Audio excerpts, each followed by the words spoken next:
जो कर्म करता है भाग्य उसी का साथ देता है। एक नदी के किनारे पर कई मछलियां रहती थी।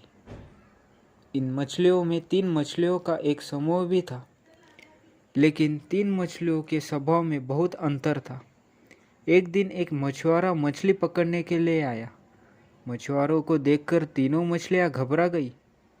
पहली मछली जान बचाने का उपाय सोचने लगी।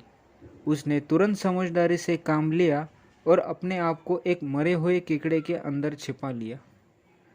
जब वह मरा हुआ केकड़ा मछुआरों के जाल में फंसा तो उससे बहुत तेज दुर्गंध आ रही थी। मछुआरे ने सोचा कि यदि मैं इस केकड़े को नहीं फेंकूंगा तो इसकी दुर्गंध से बाकी मछलियां भी भाग जाएगी।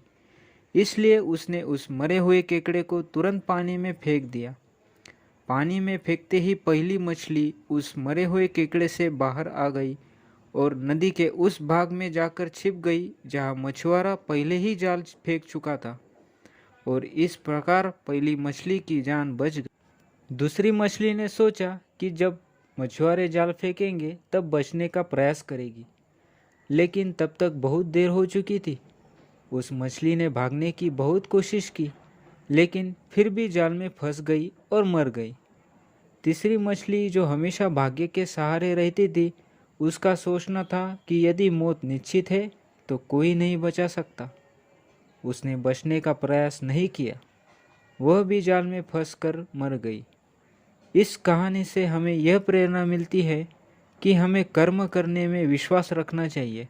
भाग्य भी उन्हीं लोगों का साथ देता है जो लोग कोशिश करते हैं।